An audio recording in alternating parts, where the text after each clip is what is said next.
Congratulations, you finally made it to 4 p.m. You know what that means. Happy hour. It's time to kick back, relax, and dive into the world of sports with the Young Norvelle Show. Whether you're catching up on the latest scores, analyzing the big plays, or gearing up for tonight's games, we've got you covered. So grab a cold one, settle in, and let's talk sports. Here they are, Patrick Young and Terry Norvelle. All righty, let's get it on here. Hump Day edition, the Young and Norvelle Show, coming at you here from our beautiful studio here at Action Sports Jacks. A lot to cover today on the program. We hope to hear from Patrick Young. I believe Patrick is at the SEC meetings, the big meetings now, not the media days, but the big meetings are going on. And I believe Patrick said he was heading over in Destin. I guess when you're a Patrick Young big wheel, you go to things like that. So we hope to hear from Patrick as we go. Today, two other guests for sure. We'll have Dr. Aaron Bates. It is Wednesday. Around 5 o'clock, we'll have Dr. Bates on. A lot of stuff to cover with regard to injuries, unfortunately, including Aiden Hutchinson. It looks like the big defensive end for the Lions is fully recovered from a fibia and tibia break. That doesn't happen a lot in sports, I don't think. It sounds more like a car crash type situation, but we'll talk about that situation, rehab, several other injuries in and around the world of sports. We will tap into the knowledgeable brain of Dr. Aaron Bates from Southeast Orthopedic Specialists. Brent Beaird about 5:30. Obviously, he'll have some news and notes from the SEC meetings and then a lot of other stuff. We are on the cusp of the softball College World Series getting underway. Florida plays tomorrow at noon. Florida, Texas kick things off at noon. And then, of course, Friday, we will get deep into the college baseball regionals. So the baseball, they're in their regional round. They'll go regional, super regional, baseball College World Series. The women, the softball side, they're a little bit ahead. It's staggered, and I'm glad it is. It gives us a couple of more weeks to talk softball and then baseball. But softball is all the way now into the Women's College World Series out in Oklahoma City. We'll get into that today and, of course, the rest of the week. So a lot to get to today on the program. The Jaguars, what is it, as we welcome Casey Kurtz, day 4, I guess, on the field. What do they call it? OTA? What do they call it? OTA? Yeah, OTA. OTA, day 4, I believe. Not a whole lot of news, which you don't want much news out of this thing, man. The only news would be probably something bad. So, obviously, these are professional football players. They're running around, working the kinks out a little bit, throwing the ball. I don't know how much this time. Same with spring football. Yeah, it's nice to have your quarterbacks throwing to your receivers a little bit, but when you're still multiple months away, I mean, how much carryover? But so far, so good for the Jags. Everybody getting out, running around. I have heard this, though, today, Casey Kurtz, and this may interest you. It'll interest a lot of our Jaguar fans. As I understand it, and you know I have operatives scattered all over this area we call Duval County here where we reside. Operatives everywhere. My intel told me that on his way to OTA work today, Travis Hunter was busy. He was a busy guy heading into the stadium. He fixed all road construction in the area. All taken care of. That's good. Yeah, really nice, just for all of us. He had a little more time, so he went ahead and drove to the beach, and he has fixed the parking issue at the beach. You know, the beach always has parking issues. That is taken care of.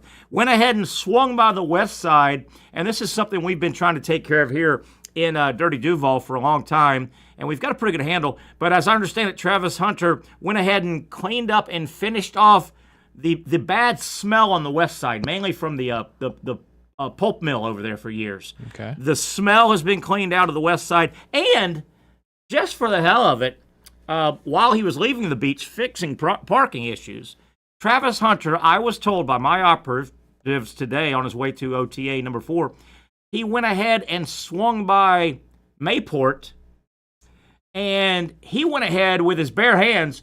He repaired the damaged ferry. You know, the ferry out there on Heckscher Drive has been inoperable, and that screws a lot of people up. Yeah. I mean, a lot of people use that for work commute, school commute. Fix that as well. Busy guy, young guy. Got a lot of energy, does he? He's busy. A lot of energy. I kid because we care. And then he did football, right? Yeah, and it's just wrapped up the OTA, and Good. he'll jump like Superman and fly home a little bit. Maybe you may look up in the sky. Kidding aside, I'm a big Travis Hunter guy. I think it's going to be fun to track him.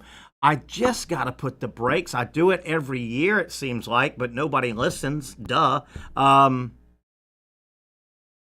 This Jaguar team, Casey, they're going to win about 6 games. I just hate this. I'm not Debbie Downer. It's just fact. It's neat that Travis Hunter's here, and the experiment's going to be fun to follow. And the Jaguars are going to have many more regional and national cameras and microphones around them, at least the first half of the season. Folks, I try to caution you, and it's happening again. And a lot of these people are my colleagues, and Casey, they're your colleagues. I won't name any of them. I know them all. The local media here. They're doing it again. It is sugar and spice, and I'm hearing 12-5 and reading. Casey, they're going to do it to these fans again. Then the fans are let down and disappointed. And then, Casey, midway, 3/4 of the way through this coming season, all the same sugar pumpers, they then will start railing on the Jaguars. Well, wait a minute. You're the ones that have pumped them up. That's fair. I don't know, Casey. I don't know.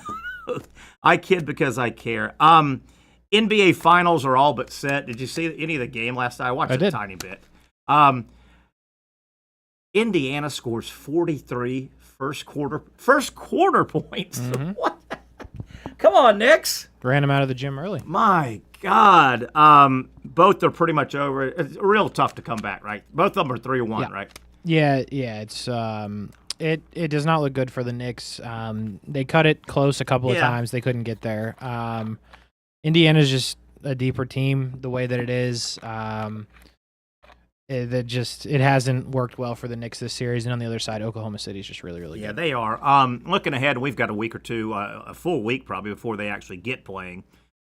When it happens, it'll be Indiana and OKC. Is that an even matchup? Is there OKC be favored by a little bit, or is it pretty even? No, OKC will be the favorite. Oh, they'll be the big favorite? Yeah, unquestioned. Yeah. And SGA and Holmgren, I guess, are they're Holmgren, the Williams. I mean, they got Caruso. They got a lot of good players. Yeah. So, but OKC will be the favorite. Did you? Right now they're minus 375 to win the title. And what does that mean? Kind of break that down. That's big. It means they're the heavy favorite. Meaning, if you bet on them, you won't win a lot back. You have to bet $375 to win anything. Yeah, to make any hay. To win 100, yeah. Yeah, I got you. Did you hear and see the PA announcer last night for the Pacers? And he called out.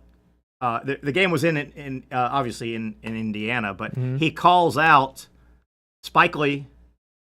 Oh, I didn't even realize this. Yeah. So it was pretty funny. It was all over this morning. I don't know if this is the official PA guy, but the game obviously Spike Lee, Ben Stiller, and the guy that played Bob Dylan, Timothy Chalamet. Chalamet. There you go, Bob Dylan guy. They were all there, and they're Knicks fans. And, they were sitting courtside. So before tip-off, the PA guy gets on, or at least a guy got the microphone, and he's just screaming, stirring up the Pacer crowd. We'd like to welcome Spike Lee, Ben Stiller, and Bob Dylan guy, right? And we hope to send them back to New York with deafness in their ears. He calls them out. Calls them out. That leads me into a topic. It's not an important topic, but it bugs me. Okay. The super fan. Okay. You've heard that term. Sure. Spike Lee considered a Knicks #1, but New York sports super fan. Definitely. Ben Stiller pops up, super fan. Some other ones. A guy I really like. I'd love to have a beer with, Matthew McConaughey, Texas Longhorns. On the sideline, Texas big games. Camera finds it. Super fan. Years ago, and this girl disappeared because I don't think she was much of a super fan, only if her team was winning and going to win and winning title. Ashley Judd. Remember, you couldn't see a Kentucky basketball game without 15 shots of Ashley Judd. You don't remember that? Mm-mm. Ashley Judd was a big Kentucky fan, and when early in Calipari's run, they won a title and they were always in the Final Four or Elite Eight. She was everywhere. Then when Calipari's second half at Kentucky, nowhere to be found. They were pretty good. She gone. Missing in action. She gone. MIA. I do have a problem. I don't think. Do you think Spike Lee is any more of a super fan than Joe Guy on the streets in Manhattan? I don't. I mean, obviously the resources are a bit different, but thank you. Spike Lee's always there. Yeah, I get it. But see, you hit it. Are these guys really super fans? Jack Nicholson, all the Laker games, he was front row, and all the other people I just named. Are they super fans, or do they have the wherewithal to do it? They've got the cash. They've got the panache. Yeah, I hate when they do that. Super fans. Spike Lee is no, he's not. Spike Lee can pick up the phone and get a front row seat and buy a seat and say, hey, I know it's sold out, but I'm Spike Lee. I don't know if he's more of a super fan than Joe Dirty T-shirt guy driving a cab in Manhattan, is he? Right? Yeah. I don't know. Not important. Not really. Not really important. But I don't know. It bugs me a little bit. I'm that kind of guy. Other things we want to get to today on the program. The SEC meetings. I always want to say the SEC meetings, media day, but it's the SEC meetings are going on. Isn't that just right up the road? No, they're in Destin. Yeah, I was going to say it depends on how long you feel the road is. What road? Yeah, they're in Destin, and I think we just had ACC meetings. That was the definition of right up the road. In Emiliana. Yes. I think. That's correct. Yeah. We'll talk with Brent Beaird about this. I don't know if I love the discussion now. Greg Sankey, SEC commissioner, and some of the SEC people are kicking around the SEC and the Big Ten have enough pull to, they can weigh this scale down with regard to college football in particular is feeling its way out now. College football is resetting, as we know, and it's going to change dramatically. It has changed dramatically. But now Sankey's talking about 5-11. Have you heard about this? A 5-11 plan. I have not. Meaning for the 5-11, for the 16-team playoff coming up in a couple of years, which is pretty much a done deal. Sankey's now saying 5 major conference winners get in, and then 11 at-large bids. Okay. And I'm thinking the concept here, the Big Ten and the SEC, we're already talking about, well, if we come to this new playoff and we're the big dogs, they want to be guaranteed 4-4, what is it, 4-4, 2-2-1, something like that.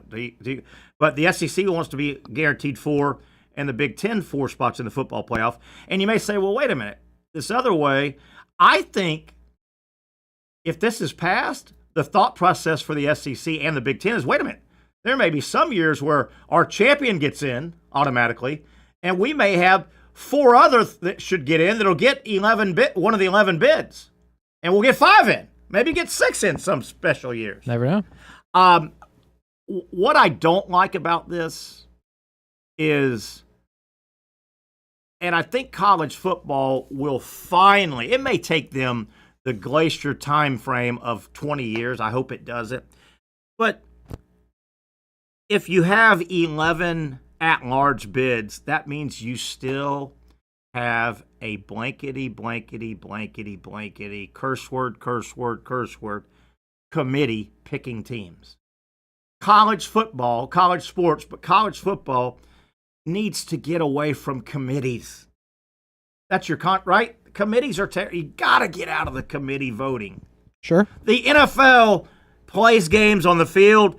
You win divisions to win your way in, or you win enough to win a wild card to get your way. There are no committees. You can't have committees. Major League Baseball is the same way.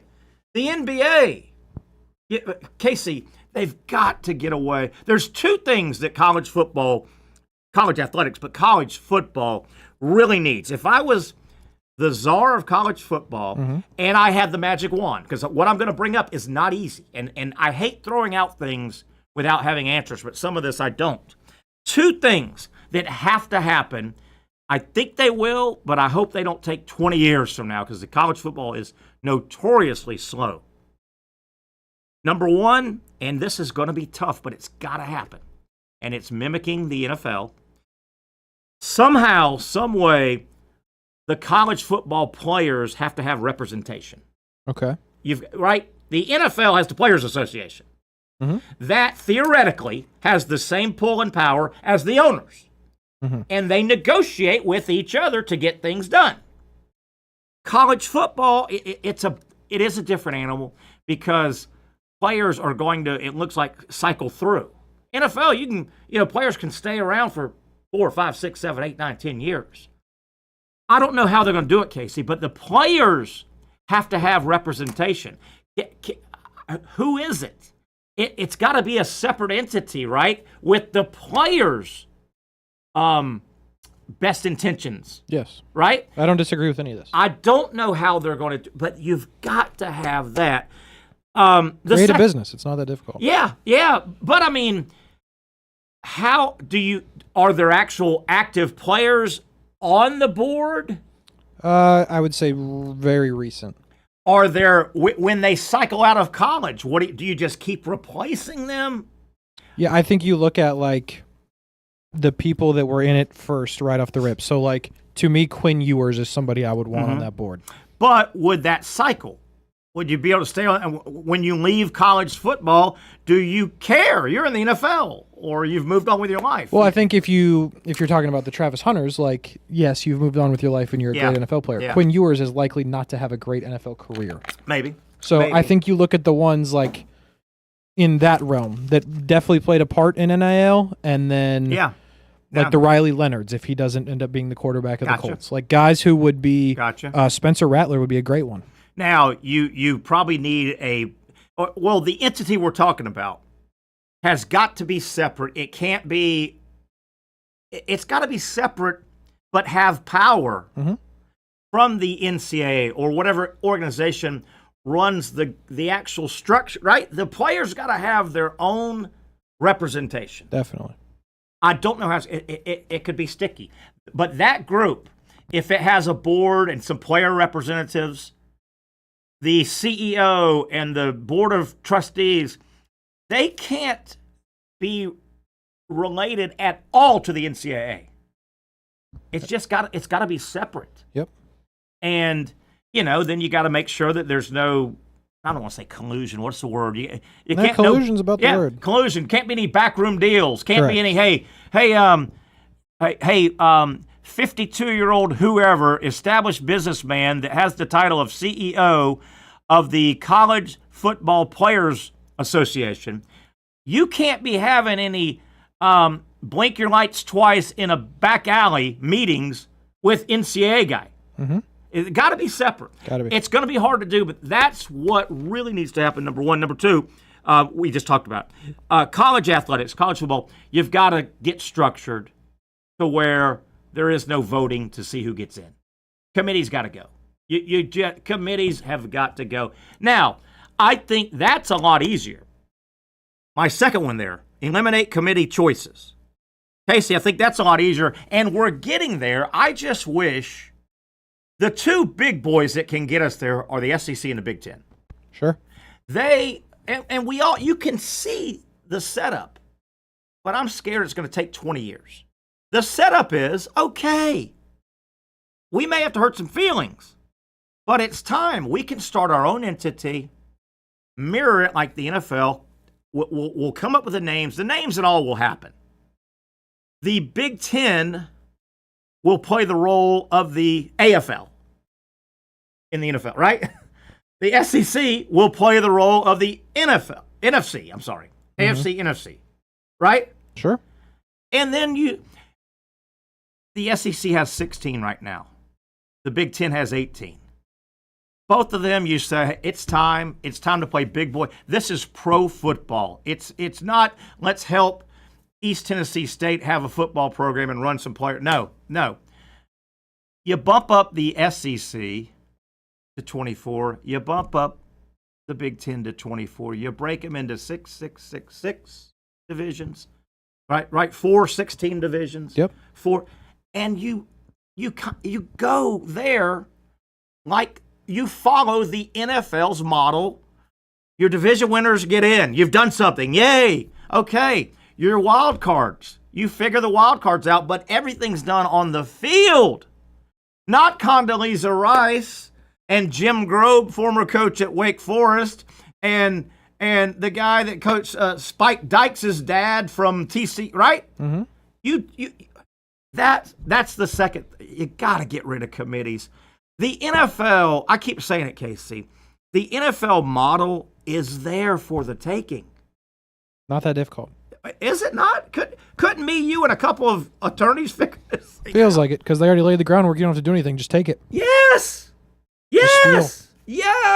Borrow, if you will. And borrow. They've got a pretty good concept on salary cap and how to make it equitable and fair. They know parity. They know, right? They've done all this. They have. Why? Now, I'm successfully too. Yes. I'm sorry that plan, and I think this is a great plan. That's 48 of your big boys. 24. Mm-hmm. Not saying it can't expand, maybe 10, 50, I don't. But that's your 48 big boys. 49 through 130 or whatever. I'm sorry, but this is not handouts. This is not welfare. See, that's why I think you should have, like soccer has in Europe. I like it. Relegation. Yeah, I've heard that. If you want to suck, but you're in the top 40, whatever, then you gotta be there, because if East Tennessee State decides to play and go 12-0 and they have NIL players, and they get to come up. I've heard people talk about that. It's not a bad idea. Not a bad idea. I don't know if it's a rolling 3 years or something. I don't think year one. No. Somebody goes 1-11, you're out. But a rolling window, right? Yeah, a window, and if you don't have a winning percentage of X, then you're gone. And if the other teams have it, like, they can come up. And I don't know this in soccer. You may European soccer. I would tie something into attendance. If you're so bad, you're only rolling 11,000. There's attendance figures to be Division I football. Mm-hmm. You have to have a stadium. Is it 30,000? At least 30,000 seats. And you have to average it. You can't average under $15,000 a home game for 3 years or something. Where you getting? Yeah, that would make sense. You could put a bunch of rules in place, because the reality is, if you're going to take the top 40, let's just say, or whatever number you had, you have to give the other 100 and whatever incentive, or else they'll just quit. Yeah. And if you give them that little bit of incentive, like, you could get up here, then you're fine. Yeah. Or they go and do their own thing, or they go do spring football. Everybody wants spring football.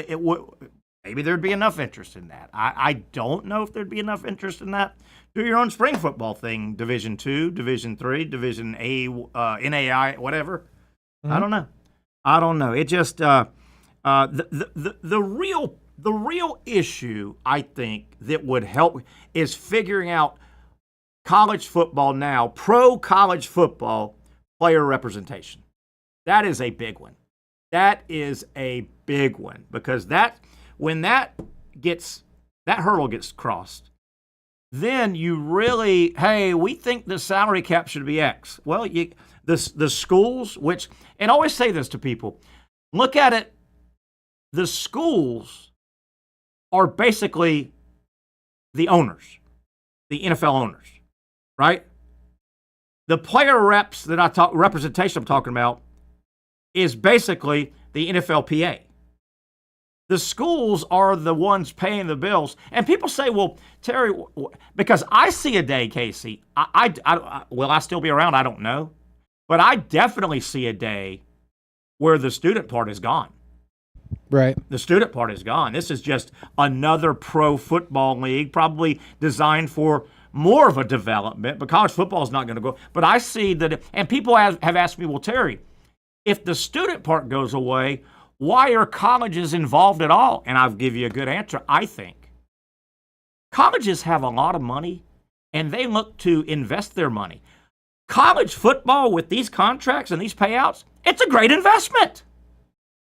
Being in the Big Ten or the SEC is a wonderful investment. That's true. Right? I mean, you are handed gobs of money as a member of that club. Definitely. That's what, it's almost like, insurance companies. None of us like insurance. Insurance is kind of, where is it? You can't, you need it, but you don't have it.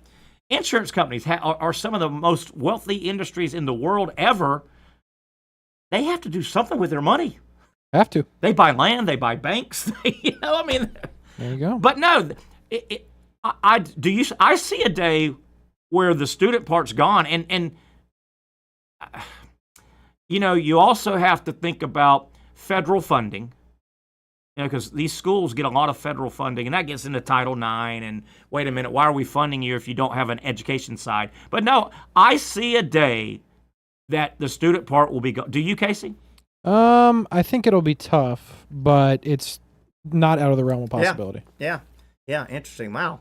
How about this? How about this deep thought first topic, Hump Day Wednesday, and I'm wearing a Scooby-Doo shirt, for God's sakes. Yeah, why are you doing that? Did you notice? I like dogs. Look at my Scooby shirt. I know you like dogs. Okay. Yeah, look at there. Where'd you get that? Where did I get it? I was traveling somewhere and saw it. Isn't that great? It's a good shirt. Everybody loves Scooby-Doo, don't they? Yeah, I think so. I think still universally loved. Yeah, I agree. I worked about 5 hours this morning early. I did a half a day down at the arena. A little dirty. I raced home, to get to the show and changed clothes, and just said, I don't have a meeting or anything, so I got Scooby-Doo and full transparency. Flip-flops. Okay. Scooby-Doo and flip-flops. All right, we come back. We're going to lighten it up a little bit. In case you enjoyed that discussion, that was interesting. For a guy that loves college football. I hope college football can move a little quicker than they historically do. Because I think the stuff you and I just talked about will happen. I wouldn't put it past college football, the SEC, the Big Ten, the NCAA, of that being implemented in about 20 years. Got to move faster than that. Yes, I don't want 20 years. We come back, we'll lighten it up. Hey, real quick. A lot of baseball today, a lot of day baseball, major leagues, but you will not have any. The Braves will not lose today. They've been postponed. Oh. I guess bad weather already in Philadelphia. Braves shut out last night. Oh, did you see that? I did not. 2-0. 2-0. Walked. Bases loaded, walk to score the second run. That's terrible. Yeah, not good. Don't look now. Bottom of the ninth. White Sox 9-4 over the Mets. That's a good. They're gonna win. Yeah, how about that? White Sox may get a win. Houston leads the Athletics of what do we call that? West Sacramento Athletics. Just rolls off the tongue. Yeah, it does, doesn't it? Houston leads the Athletics 5-3. That is in the bottom of 7, middle of 4. Pirates 1-0 lead. So that must unbelievable. That must be Skeens must not be pitching. I do not believe he is. Yeah. But let me tell you, the recipe for success in fantasy baseball is pitch the guys that are pitching against the White Sox and the Pirates. I pitched the dude for the Mets today. He's about to lose to the White Sox. And I'm pitching the dude on the Diamondbacks who may lose to the Pirates. So, hey, see, I'm not real smart, but it almost sounded like that little gibberish you just did was not good for you. It's not. Okay, yes, that's it. It is not. It is not good for me because some idiot lost to the White Sox. Are you like, is your fantasy track record kind of like Costanza being Bizarro Man and saying just kind of I'm going to do everything opposite? No, I mean it works more times than not. I mean the White Sox have only won 12 times. Yeah, like 12. So more times than not it works. Okay, I got you. Didn't work. And then now if you're telling me the Pirates are going to win too, like you might want to go play the lottery on the way home because if the Rockies pull one out tonight, do something crazy and start buying stuff. Yeah, 1-0 Pirates in the 4th, so a long way to go. Your fantasy that you talk about, is that a end-of-year payout if you win, or do you make money daily on this fantasy, like hard rock kind of stuff? No, it's two different fantasy leagues that pay out at the end. Oh, I got you. Yep. How you doing so far? Frustrated. Okay. Quarter pole, though. You're at the quarter pole. The boys are all right. I mean, could they be better? Sure. I got really unlucky starting pitching-wise in one of the leagues because everybody got hurt.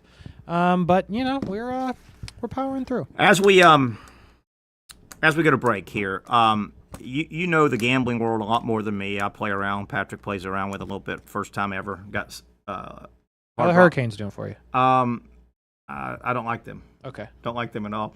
But is there any truth to my small test sample of playing the last several months? Like 2 weeks ago, I had back-to-back $5 small parlays. Mm-hmm. The first one, $5, won me 16. And the second one right behind it the next day, $5 won me 61. Okay, so you were up significantly. 78, whatever. Yeah. You put in 10 and you won 70 something, so you're up 60 bucks. Yeah. So roughly. So and I even moved 50 bucks. I had whatever on my account, so I moved 50 bucks back into my bank account. That's a good idea. And I left like 24. That was a good idea. Yeah. My kind of overall question to you is there any validity to, in this gambling hard rock thing, the millisecond you get a little cocky? Is that the prescription? Because I haven't. Casey, I would miss if the 78 Steel Curtain Steelers were playing a junior high school football team. I couldn't pick that right now. I've been hammered. A little cold. Got a little cocky. Yeah. And, hey, I might have went from $5. I'm going to make some money. I'm going to put $15 on a parlay. Yeah. I was done first leg. Isn't that great to lose your first leg of a parlay? Well, it's great and it's not. The good part about it is you don't got to sweat the other legs. No, true. And the other good part about it is you can make more legs in a new parlay before the evening games, or depending on what you're betting on. But if you're betting on baseball at 7 and your parlay's done at 8, bet the 10 p.m. games. You're back in. Is that related? That whole philosophy you just had, does that It's related to losing money, yeah. Yeah, I was going to say chasing good money with bad money, or whatever that saying is. Yeah, money. Basically how my history has gone is Yeah. do really good like 8 different times. Yeah. And then just kind of follow it up with losing more times than that after that. Oh, man. But hey, listen, I went back-to-back wins. It happens. I could not get my app open quick enough.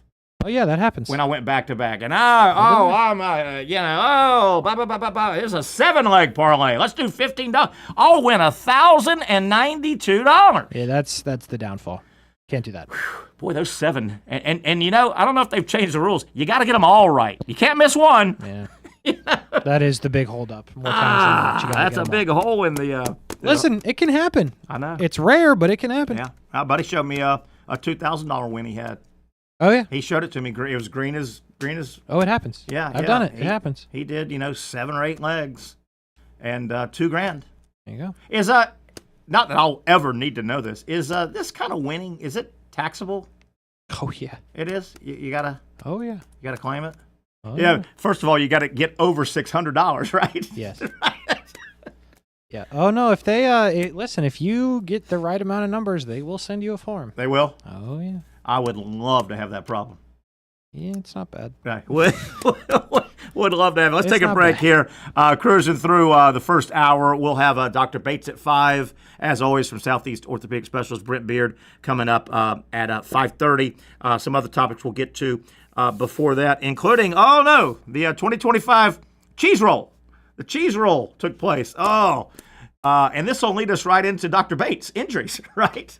We'll talk about it's over in UK. The cheese roll happens every year, and some interesting factoids I did not know. We'll talk about that and a lot more. Sports, busy sports day. We'll come back with more right here on the Young Norvelle Show.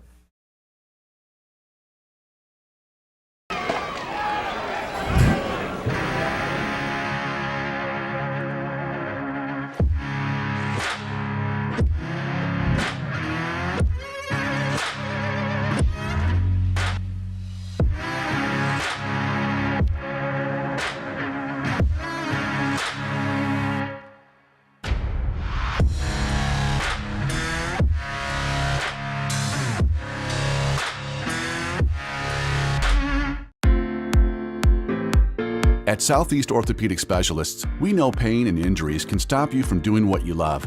This is why our board-certified orthopedic specialists offer the latest in both non-surgical and surgical treatment options and create a treatment plan tailored to your unique lifestyle and goals. So, whether it is a sports injury or that nagging pain that's keeping you from doing what you love, our team has the right treatment for you. For more information or to schedule an appointment online, visit our website. Finally, a family atmosphere, kid-friendly restaurant with a real sports bar feel. Bricks Jack's Beach features all of that and a large, climate-controlled covered patio with misting fans and heaters for all seasons. Mix in an extremely diverse menu that features the most quality and affordable steak at the beach, and there's no reason not to enjoy your next lunch, dinner, happy hour, or big sporting event at Bricks Jack's Beach, 300 2nd Street North in Jacksonville Beach. See you at Bricks Jack's Beach. You really got to hand it to him. Hold on. The previous play, is under further review. I'm not sure what he could review, but okay.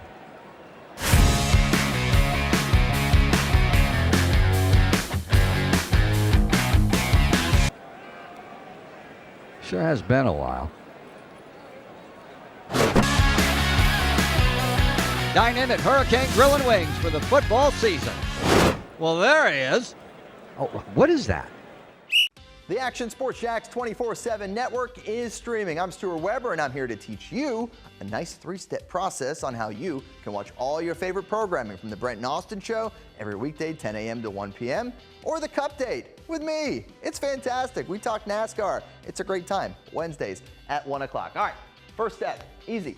Download the Action News Jacks app. You probably already have it downloaded on your phone, so you might already have that one taken care of. Step 2, see that stack of pancakes up there? You click that stack of pancakes, and it's going to bring down step number 3, which is a full screen of all the different streams that you can click on, including the Action Sports Jacks 24/7 stream. You click that, the video's rocking and rolling on your mobile device. You're watching all the shows you want to, and you're having a good time. You can also do it on your smart TV with the Action News Jacks Now app. I do it on my Samsung TV at home. It's a great way to watch it on a nice, large screen for all the content. That's the Action Sports Jacks 24/7 network. Hope you can find it. You trust CGC to make your water great, and now you can trust CGC with your plumbing needs as well. Fast, convenient scheduling, licensed and insured. A quick call away at 904-552-1242. You never know when you're going to have an issue with a shower, toilet, or maybe it's a sink that sometimes is easy to fix. All right, let's be honest. I'm not fixing anything. I'm totally staging this because when I have a plumbing problem, I call CGC Water Treatment and Plumbing. Trained professionals, transparent pricing, customer satisfaction. Small problem or even a bigger issue. Maybe you need a new tankless water heater or something a bit more intricate. The experts with 25 years of experience at CGC Water Treatment and Plumbing can do it all. Call 904-552-1242 or visit cgcwater.com. That's 904-552-1242 or cgcwater.com. CGC Water Treatment and Plumbing, an authorized independent Connecticut dealer. Florida license number CFC 1432579. Oh boy. There you go. Holy cow. There's the cheese roll. Holy cow. It happens every year over in UK. What? There's our winner. There you go. What a... There you go. This happens in the UK. I'll get to that in a minute. I've never understood the UK, but this is the classic cheese roll competition. There are actually 7 different races right there on the same hill, but they break it up. So this guy won it. So I just wanted to give people a visual if they haven't seen this. Happens every year. This was the 2025, just happened. I watch a different person every loop. Oh! So that guy, oh! Yeah, that's rough. Yeah, I don't. Oh! Congratulations to our winner Way to here, go. the hero. Way to go. But like, there's his cheese in his hand. See it? 7 pounds. So you got dude in jeans and black long sleeve is I going see. good. Oh, Snapper out, up, down. Oh, please God, stop. Oh, Not God. good. Now, when it other wraps, there's on the left a Okay. Cody Rhodes lookalike, which means blue Oh, I pants, see him. white Yes. shirt. So he's down, he's up, he's down, Down again. and he's fighting to get back up again. Like he's up again. This is just Oh, it's beautiful. It is. Hey, and at least they leave the grass kind of soft. You know, look. They no part of this looks soft. No. Oh, red shirt guy. Oh. All right. Let me This give is you some backstory here. It happens every year. I've seen it a million times, but my God, you can't not watch it and cringe. And this will lead us into Dr. Bates from Southeast Orthopedic Specialists. So it happens over in UK. Number 1, I will go to my grave. I never quite. UK is like an area, right? And I think UK encompasses like multiple countries are part of the UK, like Wales. That's correct. And England. I believe that to be correct. Yeah. And Ireland or somewhere. I don't ever. Yep. Anyway, so this happens in the UK in on an area that's called Cooper Hill. The hill they're going. To me, that's a mountain, for God's sake. It's pretty large, yeah. Cooper Hill in the city of Gloucestershire, and they always cram multiple name words together over there. They do that. Right? Worcestershire, Land, Pool, Liverpool. Yeah, whatever works. Yes. So anyway, get a load of this. Okay. So dude that just won it, you saw. There are 7 different races. I didn't know any of this. and it's male, female. It's not co-ed, right? So the men and the women. So you saw the guy that won. He's back-to-back. He's done it twice. The back-to-back champ. Yeah, can you imagine that? That's wild. The woman, 20-year-old girl, won the women's race. How about that? And she, obviously, cameras and famous, right, getting interviewed. She said, I don't really like cheese. So what are you doing there? And, of course, they get that big 7-pound block of cheese. Now, get a load of this. I just buy the cheese. I know. That's a hell of a lot of work to get a block of 7-pound cheese. I mean, 7 pounds of cheese is probably expensive, but I'll just buy it. And what does that cheese smell like? Cheese doesn't smell great anyway. That's foul. So, Ava, the 20-year-old female winner of the female side, she admits on a TV interview, I don't even like cheese. I guess she likes fame. That's fair. I didn't know this. And let me explain it before you. Okay. They have separate races for kids. And what do you immediately think? You think snapping arms and legs? I think of neglect. No, but here's what they do so they don't get arrested. Okay. The kids' race is uphill. Oh, okay. Makes sense, doesn't it now? I mean, better, but you can't tell me those kids still aren't falling. Guess so. But not as violently. Not as violently, but they put the cheese on top of the hill, I get it. and the little boys will go, and then they go. So that makes it better. Makes it better. When I heard, I go, my God. Yeah, that's those little 8-year-old arms are going to be snapping like freaking, like that cereal you pour milk on. You would have some serious lawsuits and injuries, and yeah, that's one hell of a thing to do. But no, when I started reading, I go, what? Are you what? And they go, no. The kids' races are uphill. So now, here's probably the best thing I read out of this entire story. I love watching this once a year. Okay. So in the grown adult women's race, we know Ava won, 20-year-old. I can't remember. I don't know if I wrote it down where she's from. Yeah. No, people come from all over the world. Really? Oh, yeah. Huh. The very last guy. I guess they don't do cheese races in Virginia. No, but they're all over the world. I mean, dude that won it back-to-back, I don't even think he's a UK guy. He traveled in. How about that? The loser of the men's race, and he was way behind. He came down, big fat guy. He was way behind, and he was sporting a Canada flag. So Canada lost again. Yeah, sounds like it. But get a load of this. In the women's race, the downhill women's race, one lady didn't win it. Not Ava. This was a lady that didn't win it. But she got down, and they also have a couple of men and women uphill, if you so choose to go. But, you're not going to win the pride of the world. No, right? no, absolutely not. So one lady in the women's downhill didn't win it. She gets downhill, goes through all that. Guess what she did? What happened? She mistakenly left her phone at the start up top. Oh. So, hold on, it gets better. She signs up for the women's uphill and wins it because she wanted to go get her phone. No way. That's unbelievable. Good for her. Hey, motivation, my man. She's leaving with a trophy one way or the other. other. What would you do for you? As important as phones are to all of us, I'd leave it. I'd be like friggin' Roadrunner going up that damn thing. I'd be like, someone throw it down. I'll catch it. It's got an outer box on it. Throw it. She gets down, doesn't win, discovers she left her phone up top before they said, and go. And she said, the hell with that. I'm not just going to go up that damn steep hill. I'm going to win it. I may as well win it. So she's got a first and second on her resume right now. How about that? Is there anything in our country that relates to the cheese race? The only thing I can think of is, you remember that TV show Wipeout? Yeah. That's about the closest thing, but that was a television show. That Ocho Cinco contest where they're going up and they water down. It's like a slide, but it's up high. Okay. And they just constantly. All right.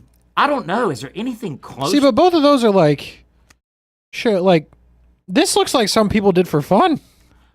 Oh my God. Like, they voluntarily almost die. I thought I read only one hospitalization. I can't believe that. That's unbelievable. And, they have, if you saw at the very bottom, they have almost catchers because there's trees. There was trees behind them. So there's guys to catch them, and they said there's medical on There better be. Yeah. But did you happen to see the crowd? A big crowd? Yeah, big crowd. Yes. I'll never understand it, I guess. Oh, my God. It just looks like you're snapping ankles and knees and MCLs, ACLs, NFLs. You're snapping. Whatever you got, snapped. Anything with an L is snapped. Like, you can't tell me every single one of them didn't break a finger or something, a toe. You would think. An ankle. What about, Casey, is there any off-season training for that? How do you train for that thing? Go run down a hill somewhere else, I guess. Yes. You make a good point. I'm trying to think, is there anything out there, even tough guy stuff, that would mimic that over here? Because that's its own level of stupid, which we do a fair amount of stupid, but, like, it feels like everything we do has, like, some sort of payoff that's not 7 pounds of cheese. Like, I don't know. You also got to wonder, where and how did that start? Oh, I mean, I can look it 100% up. started because somebody dropped their cheese, and 2 dudes ran for it, and they were like, "Hold on, this could be a game."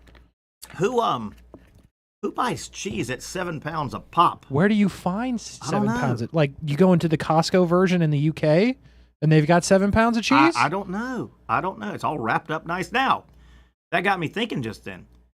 How in God's green earth does Wisconsin not have that type of contest? Now you're onto something. Right? Mm-hmm. We could steal it from them. Kind of like the NFL model for college football. We could borrow. Yeah, why not? I'm assuming Wisconsin's got some hills and mountains, right? I'll go with hills. I don't know about mountains. No? Never been. Not a mountainous? I don't think so. Not Wisconsin. Is there any way we could build some kind of... Oh, there's definitely hills. They Is got there any hills. way we could manufacture a hill kind of on the outside of Lambeau? That could be cool. Invite the cheeseheads? That could be something. There's got to be insurance waivers signed in this, right? I mean, you can't. The look of it makes me think no. But, like, I wouldn't do it without signing something. You're just as easy to die as you are to get the cheese. Yes. You're actually probably more likely to die than get the cheese. I mean, I'm assuming the organization that puts this on, do they methodically search for rocks and roots and stuff, or is that just part of it? I think that's part of it, because one of these, hold on. Goodness. One of these guys, you can see him, like, right there. He hit something in the ground. A root, a rock. Red shirt guy? You're talking about red shirt guy? Let's watch it back. I think so. And is he the winner? He's got red shirt. Because he was way ahead before he fell. Watch red shirt guy. Is that him? No, I thought he There's was. that right, the back red shirt guy. Oh, okay. I'll look at it again. See, I'm telling you, there's always somebody else to watch in this video. Yeah, this guy was out front. It feels like he was ahead. Like he might have just. See, he's already in front. Yeah, the winner. that's him, right? That's the winner right there. Yeah. And there he goes. I mean, see ya. But he was so far ahead, he just rolled. Oh, this guy, like you said, black shirt guy right there? Yeah. My God. That is a nasty one. Yeah, I mean, this is just not safe. Whoa! I'm watching somebody else now. Which one? Black shirt, black jeans near the top. He doesn't get very far. He's still rolling. You can see him on the right here. Watch him from the start. He never had a chance. He's on the right side of your screen a little bit. There he goes. Down and down and just rolling. Can't control it. Goes out of frame. Hold on. Wait for it. He's back in frame. There's back. Still rolling. Why did that guy even show up? He sucked at this. I'll tell you one thing. You remember, I'm going to tie this into a Super Bowl story. You know how I think the Redskins were in the Super Bowl one year. Okay. And the police in D.C. or no, the Redskins were in it. Yeah, I think the Redskins were in the Super Bowl, and the D.C. police had an idea. Hey, I got an idea. Let's take like the top 100 people we can't find that have warrants. Let's mail them out and say, hey, by the way, you've won a drawing. You get I think they were given they bogusly said you've won a large screen TV. Yeah. Pick it up Super Bowl morning or day before or whatever, and they all show up and they say, okay, if you're letter A through M, you go with us. What a gimmick! Yeah, it was great. It was great. I can see me doing something like this with like the 20 people I don't like the most in my life. Okay. Just people I really because I don't like a lot of people. That's fair. Every day I get older, I hate people more. That's fair. And I could send them out and say, hey, we're having a big party. I'm going to cook out on top of the hill over at Blankety Blank. Yeah, that could work. And then just push them. Just push them. Okay. Push them. All right, you can do that. Right, or have a little trap door or something. Little trap door come in handy. Need a good gust of wind potentially, Yes. or just a really big log that you could just push. Lord knows I got 20 people that You could find 20. Oh, yeah. You might be able to find 40 if you try hard enough. I could, yeah. No, have you hit that age in your life? You will, where like every day you hate people more. Oh no, I'm there. Oh, good. Welcome. Glad to have you. Every time I drive, I think about that. Yeah, I agree. Hey, as we're wrapping up hour number one, let me tell you, it is definitely summer camp season. If you got a basketball player in your life, maybe you're listening and you want to work on your basketball skills, it's kind of designed, the Jacksonville Basketball Academy, designed for that grade school, third grade through high school, and any level of where your game's at. You can improve it, learn the game of basketball, the fundamentals, on and off the court, teamwork, strategy, understanding the game. Coach Jim Martin, you know Coach Martin, he's been a wonderful part of our basketball community here for decades here. Jim, the head coach over at Providence. He's coached many college players, including our buddy Patrick Young. Grayson Allen is one of his pupils from Providence.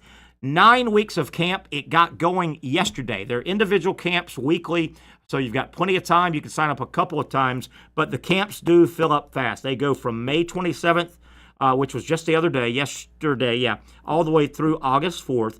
The simplest way to find out the locations, the different levels, you'll learn everything, but you're not going to be thrown in, or your youngster, boy or girl, is not going to be thrown in the deep end, if you will. They'll get put in their level of play as well. But the camps do fill up quickly every summer. It's very famous. Everybody that's a basketball player and goes to camp, they want to be at the Jacksonville Basketball Academy camps. 9 weeks of these bad boys. Go to their site, jacksonvillebasketballacademy.com. jacksonvillebasketballacademy.com. You'll find all the information. Middle school, high school levels, especially shooting, ball handling, passing, footwork, understanding the game, and teamwork, which those cheese roller guys and girls, there's no teamwork in there, Casey. It was every man and woman. It's an individual sport. It's individual. Definitely individual. No relay race. It's quickest to the bottom. So check it out. You'll be glad you did. If you've got a basketball player in your life and you're looking for a summer camp, you can't go wrong. Jacksonville Basketball Academy.com. Let's take a break. Come back. I hope to get Dr. Bates on if that video hasn't scared him away. I mean, you talk about some work for Dr. Bates. If he was over in Gloucestershire, Liverpool, whatever those names. Wow, is that a live shot? Yes, sir. We're all going to die. I mean, listen, that's why I love this shot more than anything, because nobody else in this city can use this in the capacity that we are. And that is some crazy looking stuff. During the break, can we talk to the Chief? Chief might be on TV right now. Chief? No, not yet. Better be. We need Chief on TV right now. Well, I can tell you probably in 7 minutes the Chief's probably going to be the lead at 5 o'clock. You would think. Look at that cloud. Or I think that's rain. I think we're dying. I think we're going to die. It don't look good. I mean, does not. And that's far from where we are, unfortunately. I think it's timing out right about the time you would leave here. Actually, I think, look, Casey, that's right on top of your house, isn't it? Well, I'm not there, so I think we're okay. Those people I want to send down the hill, hopefully it's on top of that. There you go. It's on top of their house. That'll work out. All right, we'll talk to Dr. Bates, 5 o'clock. A lot of stuff to cover with the world of sports. We thank the sponsor of that wonderful segment we enjoy coming up, Southeast Orthopedic Specialists. Brent Beaird, 5:30. Stay with us, folks. For those dealing with pain from a sports injury, arthritis, or spine condition, Southeast Orthopedic Specialists offers innovative new non-surgical options. Our regenerative medicine treatments, including platelet-rich plasma and other regenerative treatments, use your body's own restorative cells to aid in treating injuries. These procedures are performed in our offices and typically require minimal downtime. If you want to get back to doing what you love, our regenerative treatment options may be right for you. For more information or to schedule an appointment online, visit our website.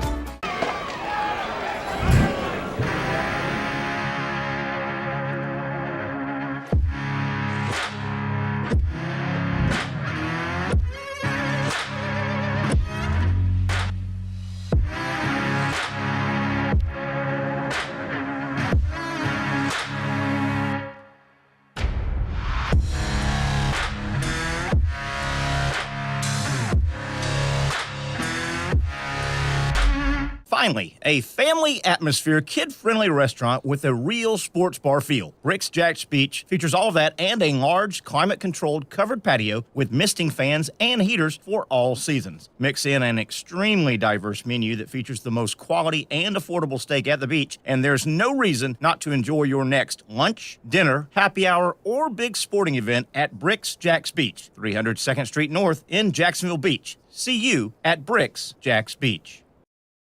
You really got to hand it to him. Hold on. The previous play is under further review. I'm not sure what he could review, but okay.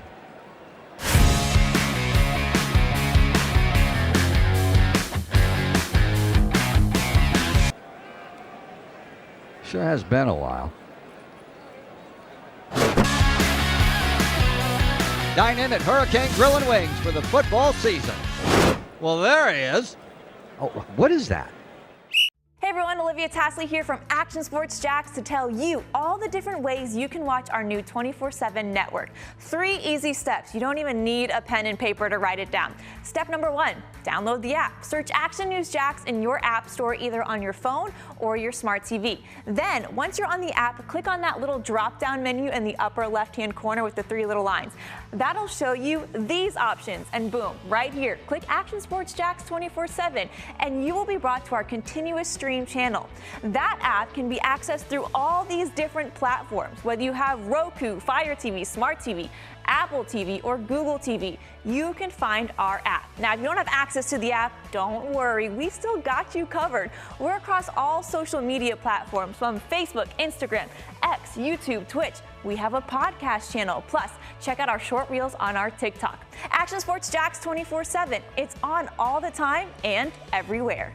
It's a new logo, new branding. With Bold City Heating and Air, it's an old school approach. One of the few locally owned and operated air conditioning businesses left in Jacksonville. It's hot, Florida in the summer. You can't do much to avoid it, but you can keep cool with Bold City Heating and Air. It's every customer counts kind of service, from when these trucks have pulled up to my home over the last couple of years and when they pull into your driveway as well. From communication to pricing to the actual service, everyone at Bold City Heating and Air cares about you. You know who's coming to your house. You know they will be well trained and they will respect your home.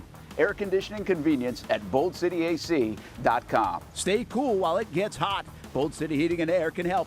Don't get caught sweating all summer. boldcityac.com, and they have financing to help. New systems starting at $110 a month and $50 off any repairs.